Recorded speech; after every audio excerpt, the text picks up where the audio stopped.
Today's Hello, Democratic welcome win. back to another Friday and another edition of our 3 in 3, where I run down the three stories of the week the mainstream media either forgot to tell you, just didn't want you to know, or I don't know, forgot, but I do.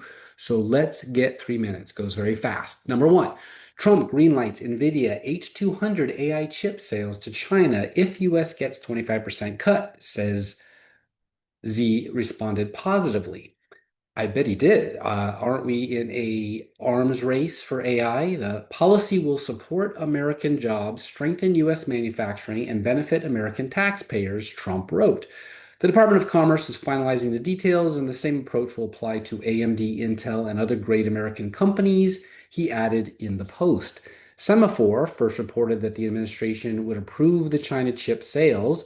Both NVIDIA and chip rival AMD agreed in August to share 15% of the revenue from China chip sales with the US government. But around that same time, China reportedly warned companies against using the H20 AI chip that NVIDIA designed especially for the country. The H200 is a higher grade chip than the H20, but not the company's top of the line product. Hard to win a race when you give your only competitor a 10x head start.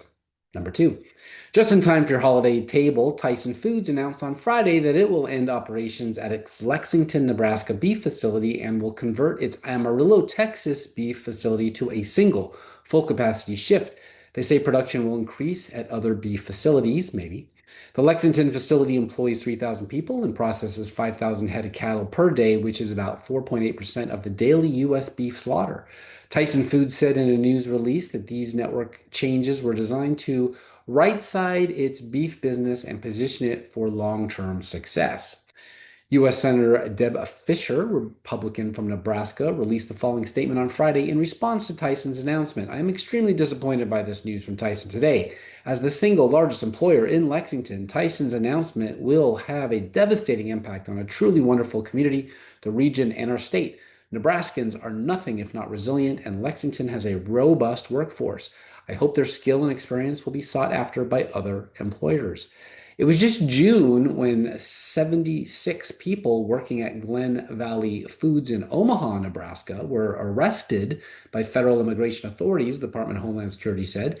Immigration and Customs Enforcement said the arrests were part of an enforcement operation to execute a federal search warrant in connection to an investigation into the large scale employment of aliens without legal work authorization. Also in June, massive identity theft scheme led by illegals, immigrants uncovered after raid at meat packing plant. ICE uncovered a massive identity theft scheme led by illegal immigrants and possibly tied to organized criminal networks following a workplace raid at the same meatpacking plant in Omaha. According to an ICE statement, approximately 70 illegal aliens working at the plant were discovered to be using stolen social security numbers and identities to unlawfully obtain employment authorization, wages, and benefits at the expense of over 100 victims.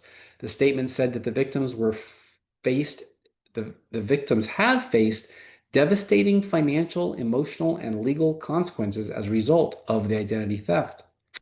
Maybe that's why Tyson had to close.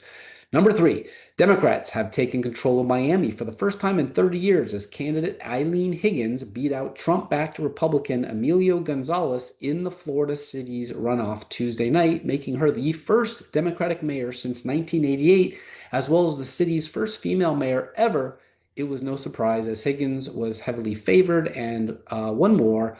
A Federal Reserve split over where its priorities should lie, cut its key interest rate Wednesday in a 9-3 vote, but signaled a tougher road ahead for further reductions. The FOMC's dot plot indicated just one more reduction in 2026 and another in 2027, amid considerable disagreement from members about where rates should head. In addition to the rate decision, the Fed also announced it will resume buying Treasury securities.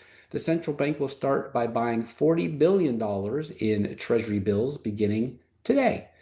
QE is back, baby. That's all I got for you. I hope you enjoyed it. 3 in 4.